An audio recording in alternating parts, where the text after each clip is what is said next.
Սիրելի հեռուստադիտող բարեկամներ, Տեր Հիսուսի պատվականով բոլորիդ ողջունում ենք։ Այսօր պիտի խոսենք աշխարհառչակ մանրանկարիչ Թորոս Ռոսլինի մասին։ Պիտի ներկայացնենք նրա գործունեությունը։ Թերևս ոմանց մոտ այս պահին հարց առաջացավ. Միթե հայտնություն հաղորդաշարը հոգևոր չէ։ Հետևաբար Թորոս Ռոսլին, գեղանկարչություն, մշակույթ, ինչ կապ ունեն կամ կապակցող ինչ կա։ Քիչ հետո պիտի տեսնենք, որ կապը կա եւ ուղիղ համեմատական կապ է այն։ Պիտի ներկայացնենք Թորոս Ռոսլինի մանրանկարները, նրա գործունեությունը։ Մանրանկարիչը ուրեմն ապրել է 13-րդ դարում, այն ժամանակ Կիլիկիայի հայկական թագավորություններ, իդեպ 295 տարի է տևել այդ թագավորությունը 1080 թվականից մինչև 1375 թվականը։ Շատ թագավորներ են եղել՝ Կոստանտին, Թորոս, Լևոն, Հեթում եւ ուրիշ թագավորներ եւ ինքնիշխան թագավորություններ։ Ռոսլին ապրել է Հեթում առաջինի թագավորության ժամանակաշրջանում։ Մանրամասը մեզ չի հայտնվում Թորոս Ռոսլինի կենսագրականը, անգամ ծննդյան եւ մահվան ճշգրիտ տարեթվերը հայտնի չեն, բայց ուսումնասիրությունները ցույց են տվել, որ ծնվել է մոտարապես 1210 թվականին եւ մահացել է մոտարապես 1270 թվականին։ Իր գործերը թվագրված են 1256-ից մինչև 1268 թվականները, այս 12 տարվա մեջ բուրըն գործունեություն է ունեցել Թորոս Ռոսլինը։ Որպես հիշատակ նրա մատենադարանի առջևում պատի տակ նրա հսկա արձանն է դրված 3 մետրանոց արձանը։ 7 ձեռագրեր է ունեցել բազմաթիվ մանրանկարներով։ Ապրել եւ իր գործունեությունը ծավալել է Հռոմկլա քաղաքում։ Սա պարսպապարտ անառիկ մի ամրոց էր, ներկայիս միայն փլատակները կան, դա գտնվում է արևմտյան Թուրքիայի տարածքում, անշուշտ այն ժամանակ Թուրքիա գոյություն չուներ, այդ քոչվորները եկան եւ գրավեցին այդ տարածքը, ուրեմն միջերկրական ծովին մոտ էր շատ Հռոմկլան եւ այնտեղ իր գործունեությունն է ունեցել Թորոս Ռոսլինը։ Կան հիշատակություններ, որ նա սերտ կապերի մեջ է եղել թագավորական արքունիքի հետ եւ ապացույցները կան դրա։ Թորոս Ռոսլինը երկու նկարներ ունի արած, նախ Լևոն թագավորը երիտասարդ ժամանակում, ապա թագավորը թագուհու հետ, կեռան թագուհու հետ, եւ ուշագրավը հետեւյալն է այս նկարի մեջ, որ թագավորի եւ թագուհու վերևում Քրիստոսն է պատկերված։ Ամենաթույլ, անգամ կեղծիքով իշխանության եկած մեկը չէր հանդուրժի, որ իր իշխանության վրա ուրիշ մեկը տիրեր։ Բայց մենք այստեղ ինչ ենք տեսնում, Քրիստոս գերակա է Լևոնի թագավորության վրա։ Սերներ, Աստված թագավորում է համայն տիեզերքում եւ երանելի այն ազգը, որին առաջնորդողը, ղեկավարողը Աստված է։ Ուրիշ վկայություններ, որ արքունիքը ընդհանրապես Աստծու վրա ունեցած զորավոր հավատք ուներ։ Նախ որ ամեն օր թագավորական ընտանիքի համար եւ նաեւ արքունիքում եղող ուրիշ պալատականների համար Աստծո խոսքներ կարդացվում։ Մեկ ուրիշ օրինակ բերեմ։ Հեթում թագավորը արտաթյա դրամ է թողարկել, որի մի կողմում իր նկարն է, բայց հաջորդ կողմում գրված է հետևյալը՝ հայատար դրամ է սա։ Կարողություն Աստծո։ Սա ինչ է նշանակում, որ ինքը իր վրա գերակա ունի Աստծուն։ Կարողությունը ոչ թե Հեթումին, այլ Աստծուն։ Թորոս Ռոսլինի մանրանկարների հիմնական նյութը սուրբ գրային են։ նկարներ կա, որոնք պատկերում են հին ուխտի իրադարձությունները, օրինակ, մանրանկար հին ուխտից անցում կարմիր ծովով, մենք եթե կարդանք Ելիս 14-րդ գլուխը, կտեսնենք, թե ինչպես Մովսես Աստծո ժողովրդին երբ որ գերությունից Եգիպտոսի հանում էր, նրանք եկան եւ կարմիր ծովի մոտ կանգնեցին, որովհետեւ չգիտեն ինչ պիտի անեն, իսկ փարավոնի զորքերը հետապնդում էին իրենց, որպեսզի բոլորին սպանեն։ Եվ Աստվածային մեծ հրաշք տեղի ունեցավ, Մովսեսը ծովին հարվածեց իր գավազանով, եւ Աստված այդ ծովը, կարմիր ծովը բացեց,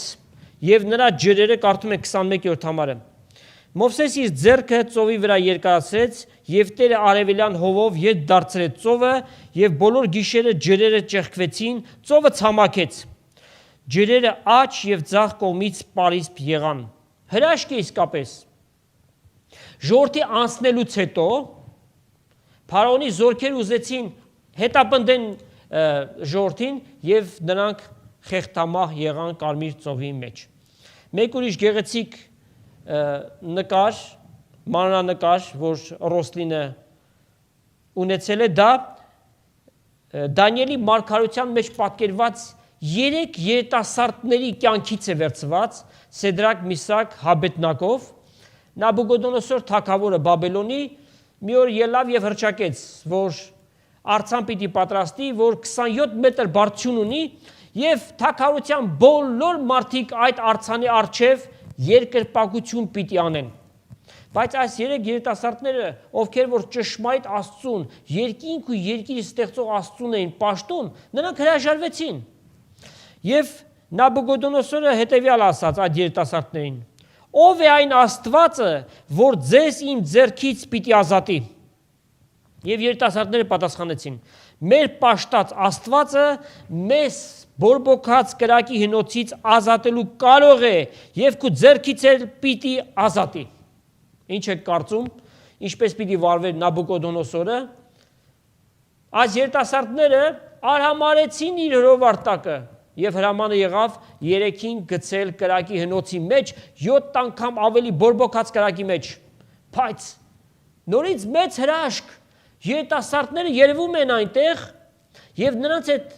գտնվում է ուրիշ մեկը։ Եվ Նաբուկոդոնոսորը ասաց. մենք կրակի հնոցի մեջ 3 կապված մարդ չնետեցինք, ասեցին այո։ Եվ Դանիելի մարգարության 3-րդ գլուխ 25 համարում կարդում ենք. ահա ես կրակի մեջ 4 արձակված մարդ կտեսնեմ, որ կքայլեն, 4-ի դեմքը աստվածների որդուն է նման։ Եվ հետաքրքիր է, այս նկարի վերևում նորից պատկերված է Քրիստոսը։ Թեև Սուրբ Գրքի մեջ չի գրված, որ Քրիստոս այդ երիտասարդների վերևում էր կանգնած, նրանց հետ էր կանգնած։ Սա ինչ է ցույց տալիս, որ Ռոսլինի պատկերացման մեջ ինքը այս պատմությունը ներկայացնում է այնպես, որ Քրիստոս հովանի է այս երիտասարդների վրա եւ նրանց այդ կրակի հնոցից ազատեց։ Թորոս Ռոսլինի վրձնին են պատկանում նաեւ 4 ավետարանիչների պատկերները՝ Մաթեոսի, Մարկոսի, Ղուկասու եւ Հովանեսի։ 4 ավետարանիչներին պատկերել է ամեն մեկին շատ գունագեղ, գեղեցիկ ձևով, 4-ն էլ գրում են ավետարանները։ Եվ այս ավետարանիչները այն երանելի մարդկանցից էին, ում որ Աստված վստահեց, որպիսի Քրիստոսի բարի լուրը նրանք գրեն Հիսուսի ծննդից մինչև երկրորդ գալստյան տեղի ունեցած բոլոր դեպքերը ներկայացնեն, որ այսօր մենք կարդում ենք, եւ դա է մեր հավատքը։ 4 ավետարանիչները Քրիստոսի կյանքը ներկայացրել են ամեն մեկը տարբեր տեսանկյունից, բայց ամենակարևորը իրար լրացնելով։ Եվ որտեղ է վստահությունը։ Վստահությունը նրա մեջ է, որ տարբեր տեղերում, տարբեր ժամանակ գրել են բաներ, որոնք ճշգրիտ նկարագրությունն են, իրար համընկնում են։ Ահա Աստծո հոգու զորությունը, որ նրանց գրել տվեց։ Նաև Թորոս Ռոսլինը մի շարք ավետարանների կազմեր է նկարել, զարդարել պիտի ավետանին սիրահարված լինես, որ այդքան ջանք ու երանք դնես, որպեսզի կարողանաս դրանք նկարել։ Եթե իրեն հետաքրած չլինեն այդ բաները, ինքը ընդհանրապես այս նյութերին չէր անդրադառնա։ Հաշվի առնելով այն հանգամանքը, որ ինքը թագավորական ընտանիքի հետ շատ մոտ հարաբերության մեջ էր, հաճախ այնտեղ էր գտնվում, եւ մենք ներկայացրեցինք, թե ինչպես թագավորական ընտանիքը բոլոր թագավորները Կոնստանտինից սկսած Լևոն, Հետուն, բոլորն էլ աստվածապաշտ մարդիկ էին։ Հետևաբար նշանակում է քաղաքականություն էր վարվում, հավատքը իրենց համար առաջնային մի բան էր Կիլիկյան թագավորության մեջ։ Եվ Թորոս Ռոսլինը նաև ավետանների կազմերն է զարդարել եւ այս ամենը ծառայեցրել է Աստծո փառքին։ Երանելի են բոլոր նրանք, ովքեր որ գործում եւ ծառայում են Աստծո փառքի համար։ Լուսանցքազարդեր կան, այսինքն գրություններից այն կողմ եղող բաներ, որոնք նույնպես զարդարված են եւ շատ սքանչելի է։ Գրվածքների առաջի տառերը կամ գլխատառերը ներկայացված են մի հրեշտակի ձևով կամ շատ գեղեցիկ լուծումներով, այս մասին անշուշտ մասնագետը կխոսի։ Անցնենք բուն ավետարաններին։ Թորոս Ռոսլինը ներկայացրել է Հիսուս Քրիստոսի կյանքը, իր ծննդից սկսած մինչև որպես մեծ եւ ահեղ դատավոր Հիսուս Քրիստոս ներկայացված է։ Հիսուսի ծնունդը, անշուշտ մարգարեական խոսք ունենք, որ Եսայի մարգարեն գրեց 7-րդ գլուխ 14 համար, կույսը պիտի հղանա, որդի պիտի ծնի, նրա անունը պիտի կոչվի Էմանուել, Աստված մեր մեջ կամ Աստված մեր հետ։ Եվ մենք տեսնում ենք, Թորոս Ռոսլինը Հիսուսի կյանքի բոլոր հանգրվանները, գլխավոր իրադարձությունները, ինչ որ Հիսուսի կյանքի մեջ տեղի ունեցան, բոլորն էլ ներկայացրել է։ Նրա մարտեղացումը, եթե Հիսուս աշխարհ չգար, չմարտեղանար, չէր կարող մարդկության փրկիչը լիներ։ Որովհետև մի արդար, սուրբ մեկը համայն մարդկության համար պիտի զոհվեր։ Աստված տեսավ, որ երկրի վրա արդար չկա եւ ոչ մեկը, բոլորը մեղք են գործել եւ Աստծո փառքից պակսած են, հետեւաբար գրված է իր բազուկը իրեն օգնության եկավ։ Աստված ինքը մարտեղացավ, աշխարհ եկավ այդ փրկությունը բերելու համար։ Այս ծնունդը եզակի էր, կուսական ծնունդ, մարդկային միջամտություն սրա մեջ չկա, Սուրբ Հոգից եղավ այդ ծնունդը, ամենակալ Աստված Էմանուելը Հիսուս Քրիստոսի անձի մեջ ներկայացավ։ Մեզ մանուկ ծնվեց, մեզ որդի տրվեց եւ իշխանությունը նրա ուսերի վրա պիտի լինի։ Նրա անունը պիտի կոչվի սքանչելի, խորթակից, հզոր Աստված, հավիտենականության հայր եւ խաղաղության իշխան, այսպես ներկայացրեց Եսայի մարգարեն այն մանուկին, որ 700 տարի հետո պիտի ծնվեր, աշխարհ պիտի գար։ Եվ եթե դիտելու լինենք ծննդյան այս մանրանկարը, նրա վրա շատ գեղեցիկ ձևով տեսնում ենք ամբողջ ծննդյան իրադարձությունները, հովիվները հավաքված, հրեշտակները, ովքեր որ այդ ավետիսը բերում էին եւ Ռոսլինը յուրահատուկ մեկնաբանությամբ է ներկայացրել այս ամենը իր մանրանկարի մեջ։ Հաջորդ պատկերը Մոգերի այցելությունն է։ Արևելքից Մոգեր եկան, որտեղ այդ ծնվող թագավորի աստղը տեսան արևելքի մեջ, եւ այդ աստղին հետևելով նրանք եկան, որպեսզի գտնեն այդ մանուկին երկրպագություն անելու համար։ Միայն Մատթեոս 2-րդ գլխի մեջ է այն ներկայացված, այդ Մոգեր արևելքից եկան եւ հասան Հերովդեսի պալատը։ Հարցրեցին, որտեղ է որ պիտի ծնվի, եւ քահանապետերին հարցուփորձ անելուց հետո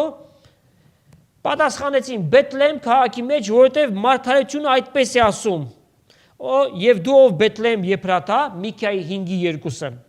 թեև Հուդայի հազարավորների մեջ պստիկ ես, բայց քեզանից պիտի ելնե նա, որ իշխան պիտի լինի, եւ նրա ելքը հնից հավիտենական օրերից է։ Թագավորները պալատների մեջ են ծնվում, բայց այս թագավորացը անշուք մի տեղում ծնվեց, որ գոմ էր։ Ապա ժամանակի ընթացքում տեղափոխվեցին ուրիշ մի անշուք տեղում ապրելու համար, այդ ընթացքում մոգերը արևելքից հասան եւ ահա նրանք իրենց նվերները բերեցին ոսկին, որ Քրիստոսի աստվածությունն է ցույց տալիս, կնդրուկը նա քահանապետական կարգը եւ զմուրցը, որ ոմանք կարծում են, որ ախտահանիչ է, այսինքն sanitizer, սա ծիծաղելի է ուղղակի, զմուրցը ներկայացնում է Քրիստոսի մահը համայն մարդկության համար։ Զմուրցին դեռևս կանդրադառնանք։ Հաջորդ մեկ մանրանկարը, որ միասին պիտի քննենք, մանուկ Հիսուսի տաճար տարվելն է։ Իրական տերընտեսը, սիրելիներ։ Գիտեք, մեր ժողովրդի մեջ տարածված է այդ տերընտեսը, բայց այն դառած է տերնդես եւ ցավալի է տեսնել, որ կրակ է վառվում եւ վրայից մարդիկ թռնում են, մանավանդ այս ամենին նաեւ ոգևորիչ շունչ են տալիս կղերականները, մարդկանց ոգևորելով, որ այդ բան անեն, եւ իրական բուն էությունը կարծես թե նսեմացվում է։ Սիմեոն անունով մեկը կար, որ երկար տարիներ ապրել էր եւ Սուրբ Հոգից նրան հայտնված էր, որ մահ պիտի չտեսնես, միջև որ Տիրոջ օծյալին տեսնես։ Եվ համբերությամբ այս ծերուկը սպասեց այն պահին, որ այդ մանուկին պիտի տեսնի։ Տիրոջ ընթառաջ գնաց, տերընտես եղավ, տերընտես հավատացյալ։ Երան թե բոլոր մարդիկ Տիրոջը ընթառաջ գնան, տերընտես լինեն, որ ճանաչեն, թե ով է այդ մանուկը, որ երկինք ու երկիր ստեղծող Աստվածն է, որ նաև մարդկության բրկիչն է, սիրելիներ։ Միայն Ղուկաս ավետարանի 2-րդ գլխի մեջ է այս դեպքի մասին գրած։ Ռոսլինը այն նկարելով, սա նշանակում է ինքը այս կատարված դեպքին կարևորություն է տվել, որովհետև Հիսուսի կյանքի այն իրադարձություններն է ինքը պատկերել, որոնք կարևոր է համարել։ Եվ Ղուկաս ավետարանի 2-րդ գլուխ եւ 29-ից 32 ամառներում կարդում ենք. Սիմեոն հետևյալը ասաց, երբ որ Հիսուս մանուկին տեսավ իր մորը եւ Հովսեփին. Ալ հիմա ով Տեր, արցակի քու ծառատ խաղությունով քու խոսքիդ համեմատ,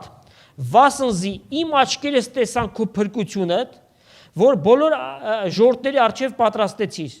Լույսը հեթանոսները լուսավորելու, այսինքն հեթանոսները խավարի մեջ էին, լուսավորելու Աստված ճանաչության համար եւ փառք քո ժողովրդիդ։ Հասնում ենք Տեր Հիսուսի կյանքի այն հանգրվանին, որ ինքը արդեն 30 տարեկան է եւ հասարակական գործունեության մեջ է մտնում։ Ոմանք հետեւյալ հարցում ունեն. Ուր էր Հիսուս 12-ից մինչև 30 տարեկանների ընթացքում։ Սուրբ գրքի մեջ որևէ հիշատակություն չկա այդ մասին։ Նախ եւ առաջ ասենք հետեւյալը. Աստված մարդկանց առջև հաշվետու չէ, որպիսի ասի թե այդ տարիներին ինչ եղավ, միայն գիտենք հետեւյալը, որ գրված է Հյուսն եւ Հյուսնի որդին։ Ըստ եղած օրենքի Հիսուս միայն կարող էր 30 տարեկանից հասարակական գործունեության անցնել։ Հետևաբար դրանից առաջ եղած կենցաղային նրա կյանքը բոլորովին էլ պետքություն չկար, որպեսզի գրվեր եւ քննվեր։ Իր կյանքի մեջ շրջադարձայինը հենց մկրտությունն էր Հորդանան գետի մեջ Հովանես մկրտիչի միջոցով, որ Թորոս Ռոսլինը շատ գեղեցիկ ձևով ներկայացրել է, եւ երկնքից Սուրբ Հոգին աղավնակերպ Տեր Հիսուսի վրա իջավ ու երկնքի ձայն լսվեց, որ հայրը խոսեց հետեւյալը. Սա է իմ սիրելի որդիս, ում որ հավանել եմ, նրան մտիկ արեք, նրան ուշադրություն դարձրեք։ Այդ պահից սկսած Տեր Հիսուսի հասարակական գործունեությունը սկսեց, որ ինքը ամբողջացրեց 3.5 տարի հետո փրկությունը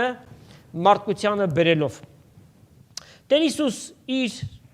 գործնության ընթացքում շատ հրաշքներ գործեց,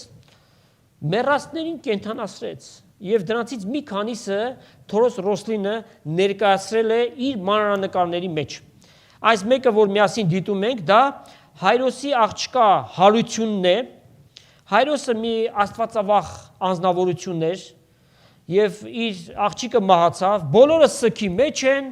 բոլորը լացում են։ Հիսուս իր աշակերտների հետ միասին գնաց այնտեղ եւ խոսքով հրամայեց. Տալիթա կումի, աղջիկ, ելիր։ Եվ այդ աղջիկը մեռած վիճակից կենդանացավ եւ բոլորը զարմացան եւ այս հրաշքը դրա լուրը ամենուրեք տարածվեց։ Հիսուս Քրիստոս իր աստվածային զորությունը գործածեց մեռելին հարություն տալու համար։ Հաջորդ մեկ մանրանկարը, որ շատ մեծ պաթոսով է ներկայացված, դա Ղազարոսի հարությունն է։ Մարիամի եւ Մարթայի եղբայրը, ով մահացավ եւ թվում է, որ Տեր Հիսուս ուշացավ։ Եթե ժամանակին գար, ինչպես Ղազարոսի քույրերը ասեցին, ժամանակին եթե գայր, Տեր մեր եղբայրը չէր մեռնի։ Բայց Տեր Հիսուս իր գտնված տեղում մնաց, որպեսզի նրանք հրաշքը տեսնեն։ Եվ Ղազարոսը մահացավ։ Հիսուս երբ որ եկավ, բոլորը սքի մեջ են, արդեն Ղազարոսին գերեզմանի մեջ են դրել։ Եվ քույրերը ասեցին. 4 օրվա մեռած է, այսինքն արդեն այդ նեղման, փթելու process-ի մեջ է։ Բայց Հիսուս ասաց. գնանք եւ տեսնենք։ Եվ հրամայեց. գերեզմանի քարը մեկդի գլորեք։ Երբ որ քարը գլորեցին, Հիսուս հրամայեց. Ղազարոս դուրս ելիր։ Եվ Ղազարոսը պատանքներով փաթաթված դուրս ելավ եւ բոլորը զարմացան։ Հիսուսի համար դժվարություն կա,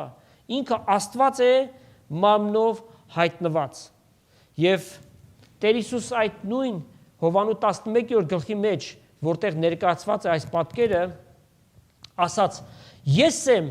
հարությունը եւ կյանքը, ով որ ինձ հավատա, թեև մեռնի, պիտի ապրի։ Տեր Հիսուսի շրթունքներից ելավ այս խոսքը, սիրելիներ, ով որ Քրիստոսին հավատա, այսինքն ընդունի իր կյանքի մեջ, որպես Տեր եւ Փրկիչ,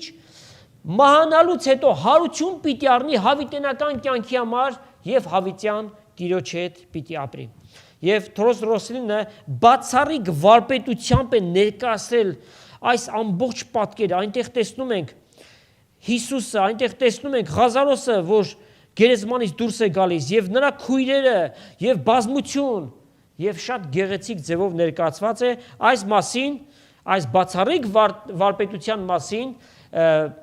անշուշտ պետք է որ մասնագետը խոսի։ Չափելու համար նկարչի ստեղծագործողի, արվեստագետի կամ մտածողի մեծությունը պետք է խորանալ, թե ինչպիսին է եղել նրա ժամանակները, ինչպիսին է եղել նրա կրթությունը, ինչ փորձառություն է ունեցել, ինչ միջավայրում է աշխատել։ Այս առումով ցավոք շատ տեղեկություններ չունենք հանճարեղ նկարիչ Թորոս Ռոսլինի մասին, բայց դատելով իր աշխատանքներից, այդ հրաշագեղ աշխատանքներից կարելի է վստահորեն եզրակացություն անել, որ այս մարդը իր ժամանակի ամենակիրթ անձնավորություններից մեկն է եղել։ Եվ մեզ հասած կծկտուր կենսագրական տեղեկությունների հիման վրա նույնիսկ գիտենք, որ 20-25 տարեկանում այս նկարիչը Հռոմկլա քաղաքում, որտեղ արվեստանոցներ, ավետարանիչների ստեղծագործությունների պատկերազարդման, արդեն ունեցել է իր դպրոցը, իրեն հետևողներ, իրեն օգնողներ։ Այս առումով պետք է հիշել, որ Ռոսլինը ներկայացնում է պատմության այն ժամանակաշրջանը, երբ դեռ նոր սահմանավորվում էին վերածննդի արժեքները, վերածննդի գաղափարները։ Այն մի քանի ուղղություններով արդեն իր անդրադարձներ գտել գրականության մեջ, հատկապես պոեզիայի, ճարտարապետության, գեղանկարչության, ինչպես նաև կրթության եւ դպրոցյան բնագավառներում։ Այս փոփոխությունների ամենամեծ անդրադարձը եղավ միջնադարի այն շրջանը, երբ ստեղծագործում էին Լեոնարդո դա Վինչին, Միքելանջելոն, Ռաֆայելը եւ շատ այլ ստեղծագործողներ, բայց դատելու համար եւ հասկանալու համար հանճարի մեծությունը, տաղանդի չափը պետք է ետ գնալ մոտավորապես 100-150 տարի, հասկանալու համար, որ ինչքան քիչ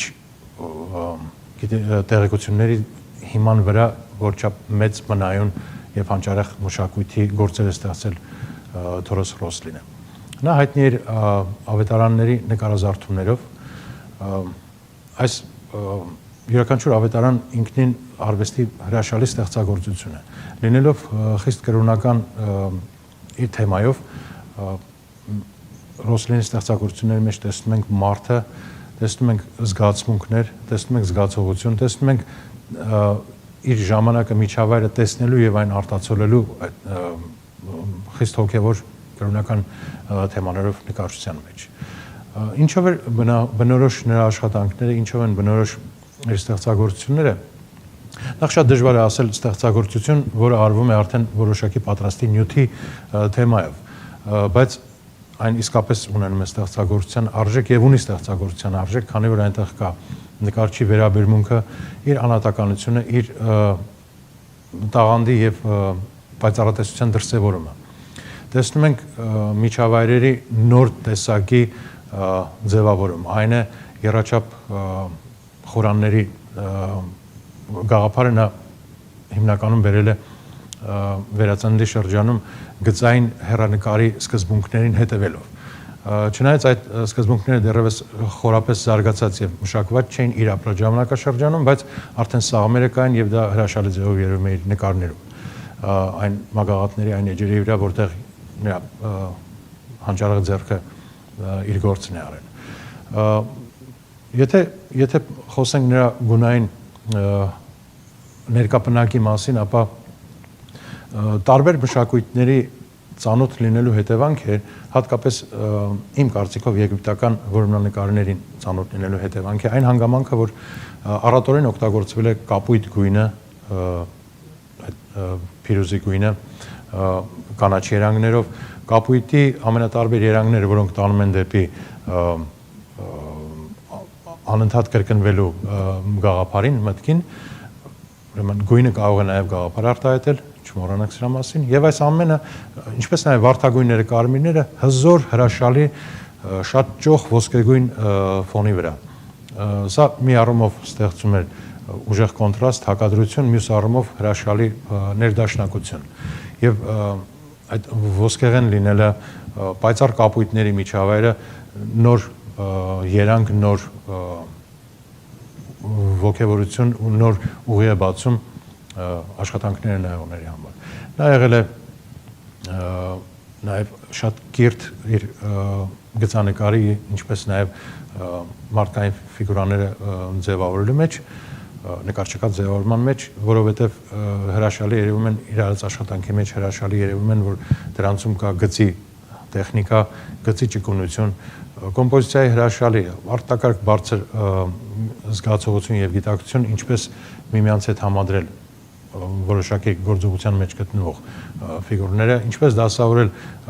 ինչպես գլխավորը եւ երկրորդականները միմյանցից առանձնացնել եւ ինչու՞ չէ նաեւ դիտակետի ընտրություն։ Սրանք բաներ են, որոնց մասին խոսելով այսօր մեզ համար շատ սովորական են, որովհետեւ գիտելիքի այս ժամանակաշրջանում, երբ որ մեր ուսերին կա հարյուրամյակների, ինչու՞ չէ նաեւ հազարամյակների մշակույթի պատմության գիտելիք, մեզ հեշտ է պատկերացնել եւ տեսնել այդ ամեն ինչը, բայց փորձեք գնալ հետ մի քանի հարյուրամյակ հեռու 1250-60-ական թվականները, հատկապես 1256 թիվը, որտեղից սկսվեց Հռոմկլայում Թորոս Ռոսլինի 7 ավետարանների, 7 ստեղծագործությունների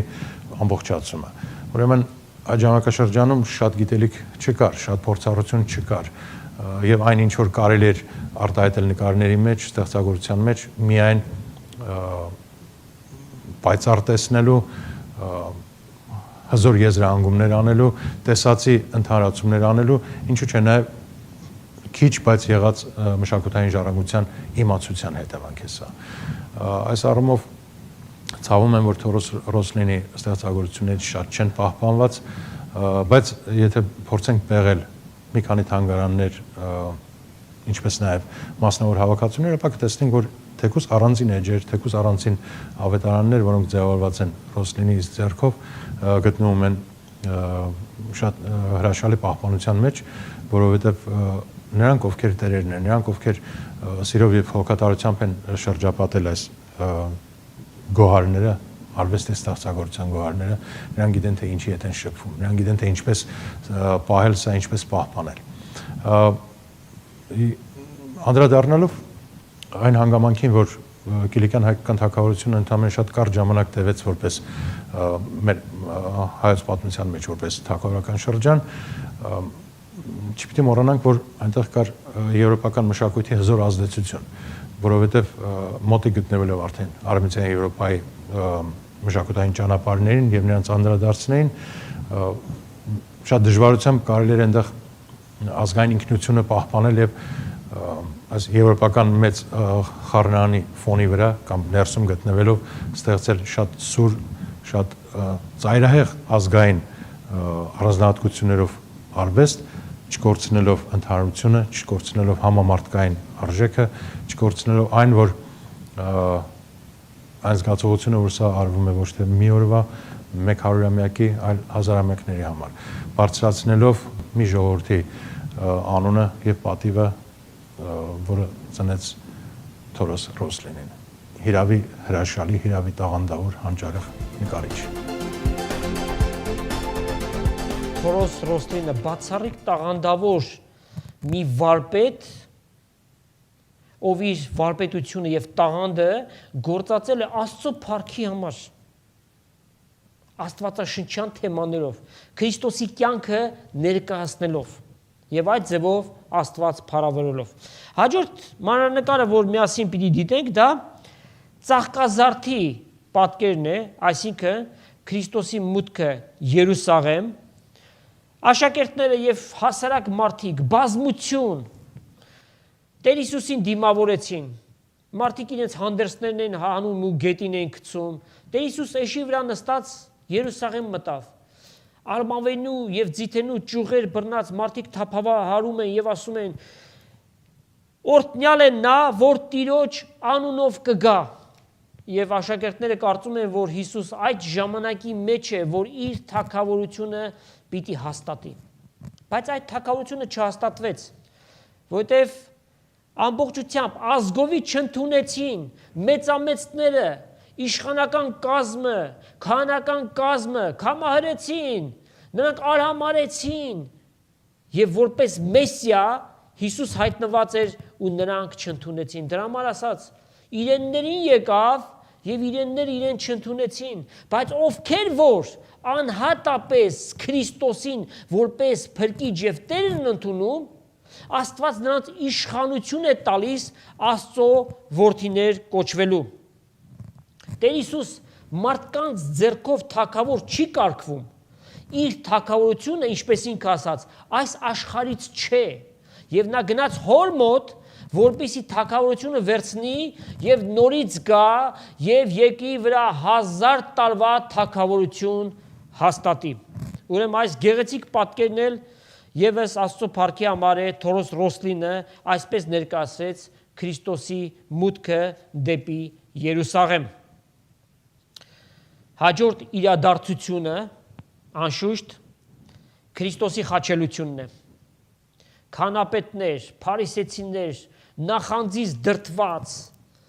հռոմեացիների միջոցով Քրիստոսին խաչը հանեցին։ Բայց Հիսուս իր առջև դա փրկության միջոցներ տեսնում, դրա համար ուրախությամբ ընդունեց այդ բանը։ Մի շարք պարագաներում, երբ որ աշակերտները իրենց պաշտպանությունը առաջարկեցին Հիսուսին, Տերը չընդունեց, ասելով, որ ինչը կարծում եք, ես չեմ կարող հորը խնդրել, որպեսզի նա հրեշտակների գնդեր ուղարկի եւ ինձ պաշտպանեն։ Հիսուս ասաց, ես այս ժամի համար եմ եկած։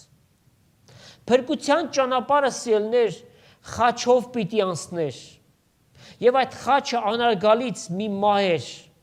Այն ժամանակ մարդասպաններին, գողավազակներին էին խաչում։ Հիսուս այդպիսիներից մեկը սեպվեց միակ Սուրբը, անբիծ եւ անարատը։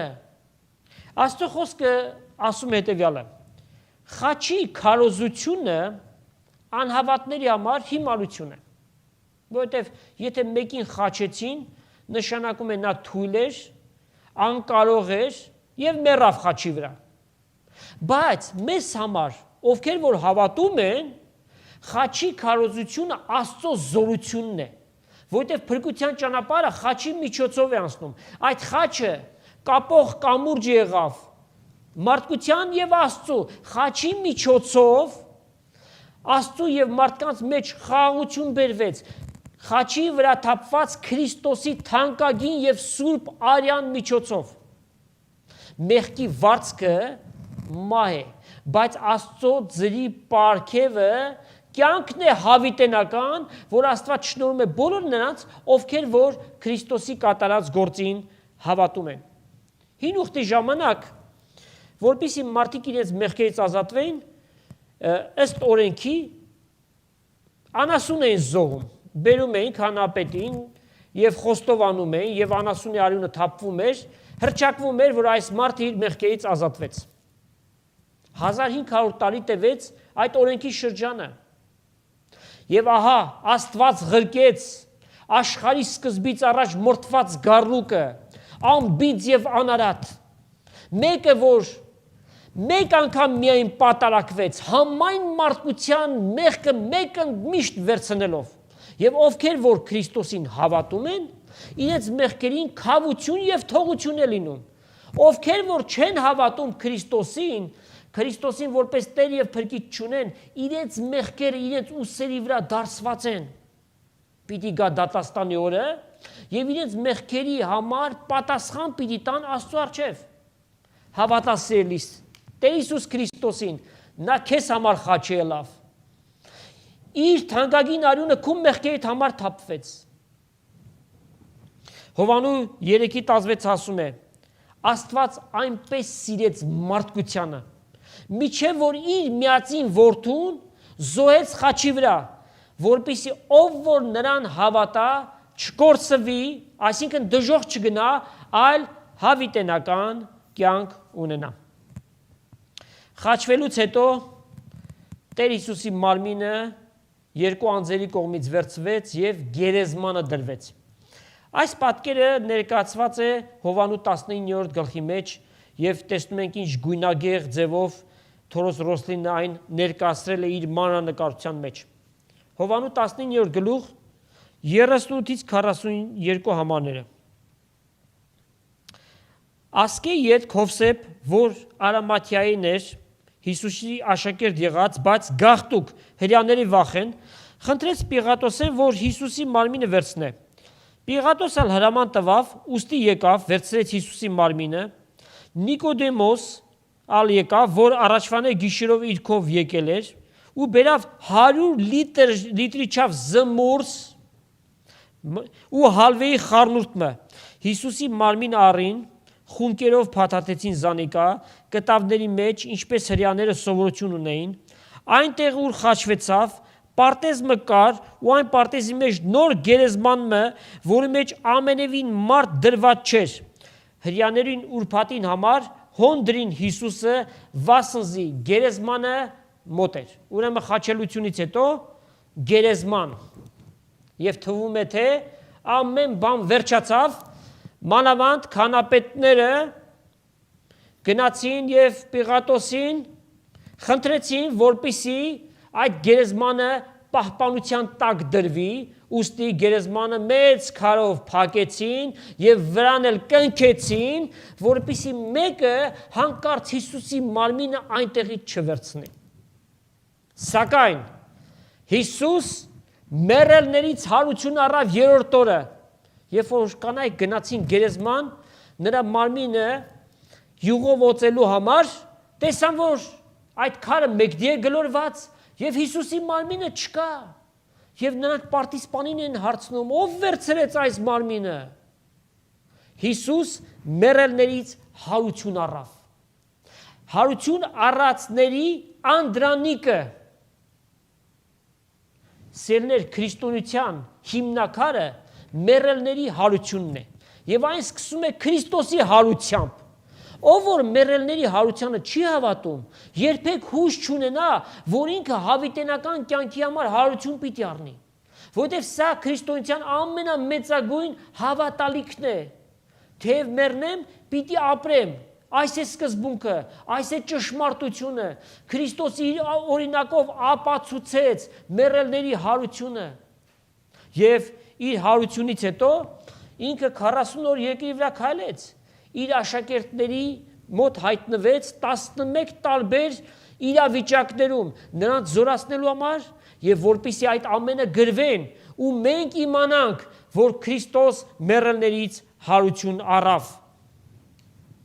Սերներ, ոչնչացում չկա։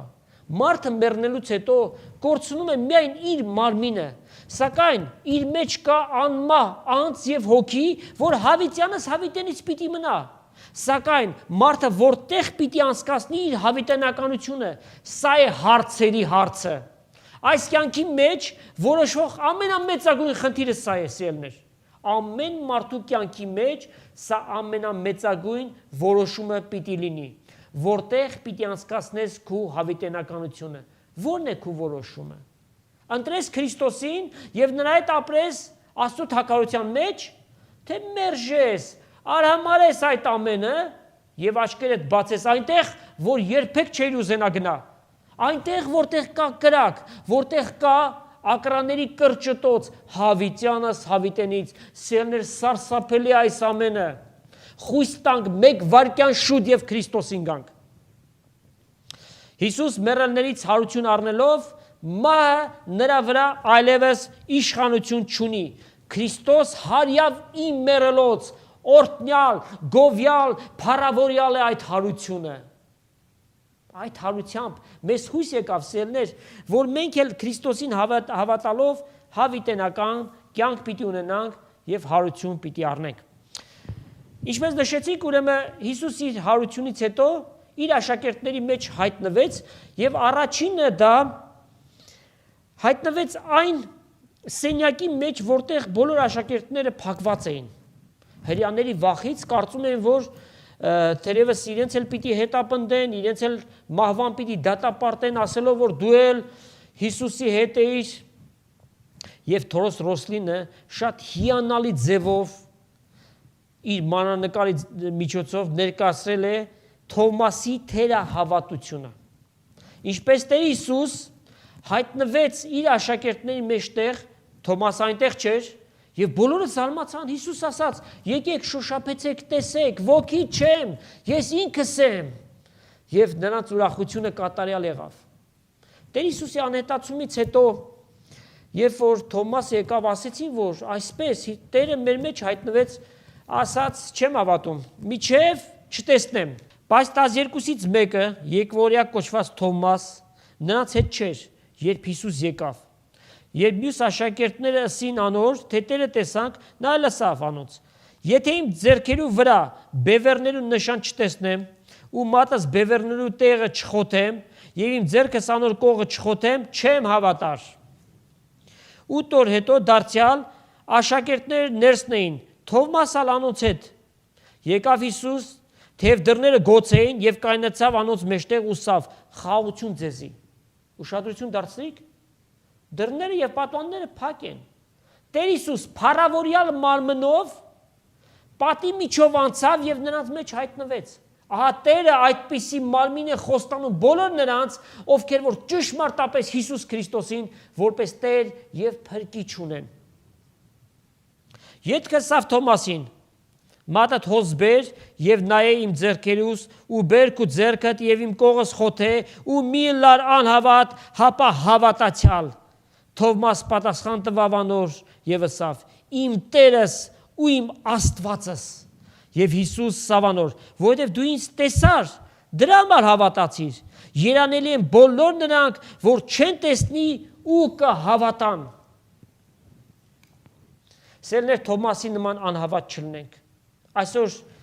մարդկանց մի ստվար խումբ այս սկզբունքն է որդեգրել. տեսնեմ, հավատամ, չեմ տեսել, ինչպես հավատամ։ Աստված ասում է, երանելի են բոլոր նրանք, ովքեր չեն տեսնի, բայց կհավատան։ Հավատքը չտեսնված բաների հաստատությունն է եւ չերևցած բաների ապացույցը, ասա է հավատքը։ Եթե տեսնենք, դրանից հետո հավատալու պետքություն չկա սերներ։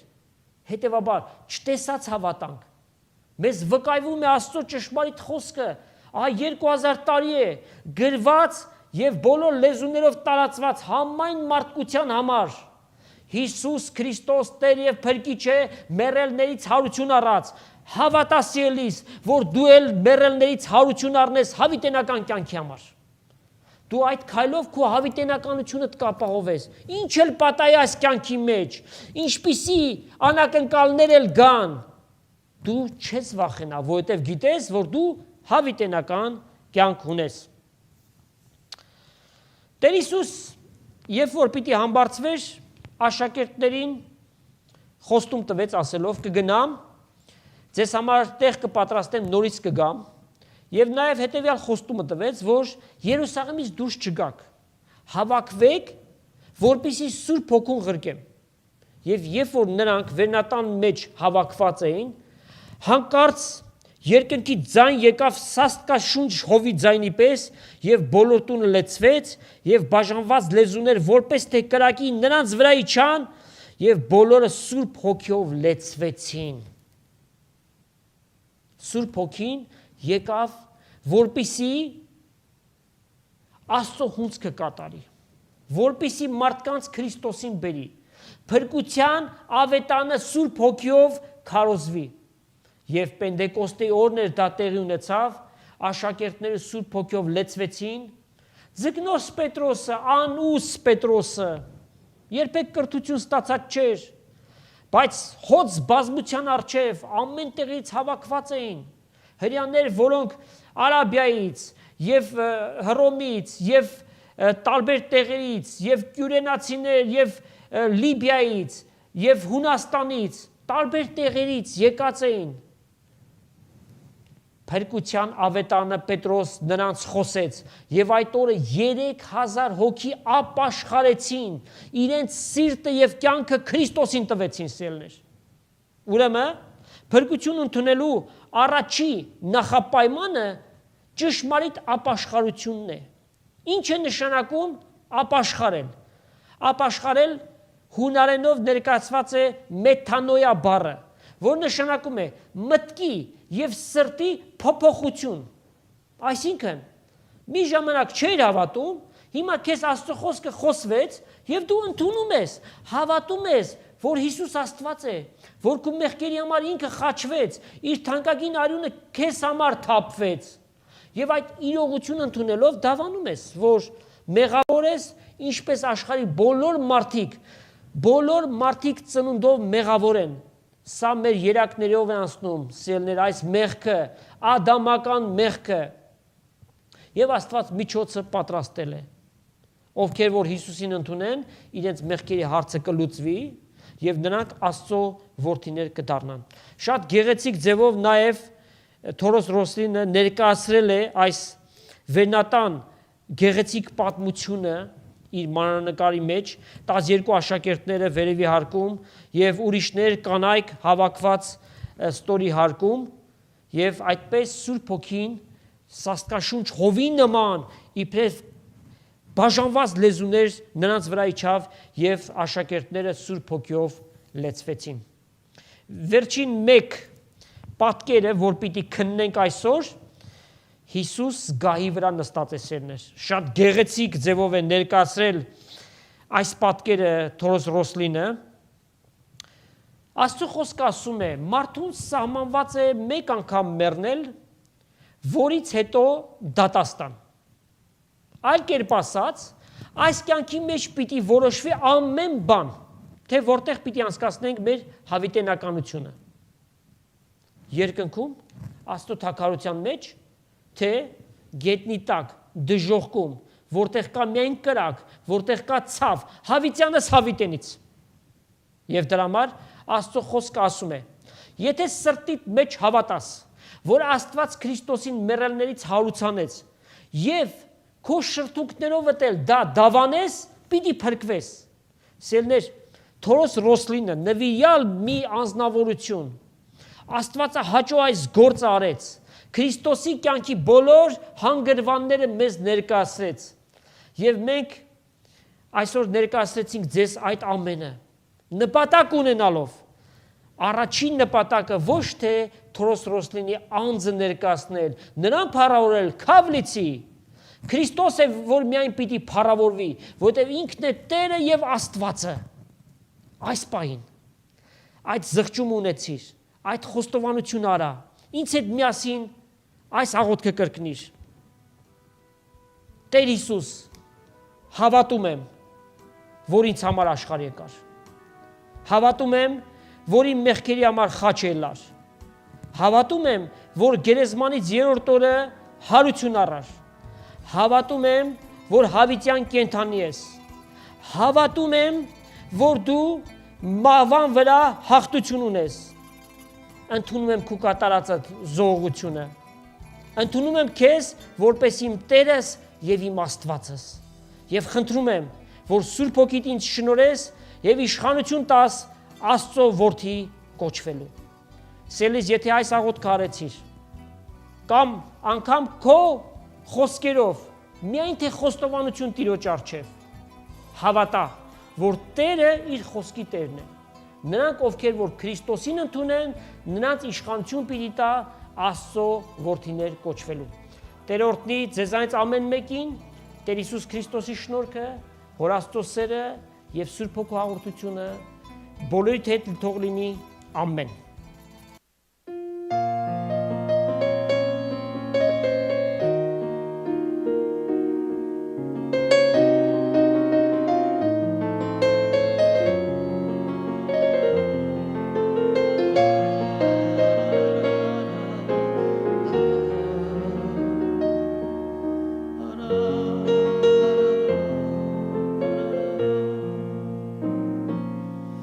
Երկինքը Աստծո փառքը կբատմե Արև աստղեր կխոսի իր մասին Աստված իր խոսքը մեզի կհայտնե Ինչպես հայտնվեց լույսը խավարում Չկա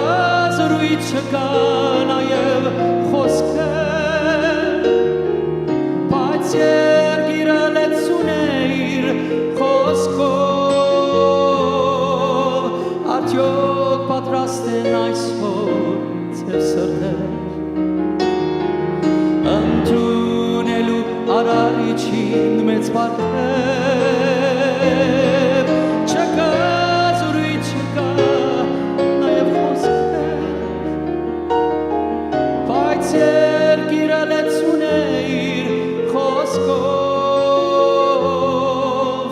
Արդյոք պատրաստ են այսօր ձեր սրտեր Ընդունելու արարիչի մեծ բարգև Երկիրը իր զորությունով շինեց Աշխարհը իմաստությունով հիմնեց Ամեն ինչ ողորմության մեջ դրեց Բայց մարդը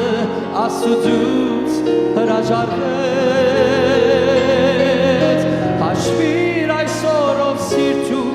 մարդկային Միջնորդ է քեզ որդին Աստվածային նա քեզ համար խաչապայրին կախվեց Հաշվիր քանի ժամանակն է տվել Հաշվիր այսօրով սիրտու մարդկային Միջնորդ է քեզ որդին Աստվածային նա քեզ համար խաչապայրին գախվեց Հաշվիր քանի ժամանակն է տվել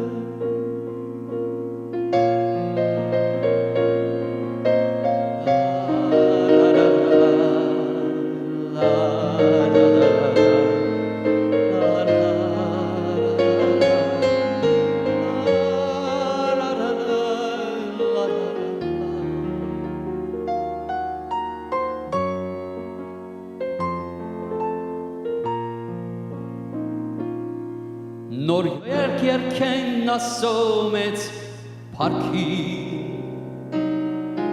Հոժարագամ խոնարելով խոսքի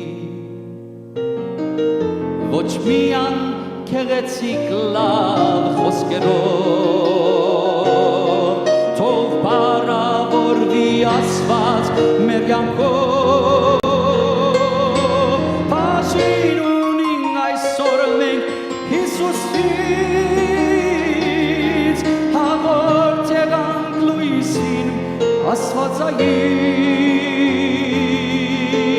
ուրախությամբ երանությամբ լեցում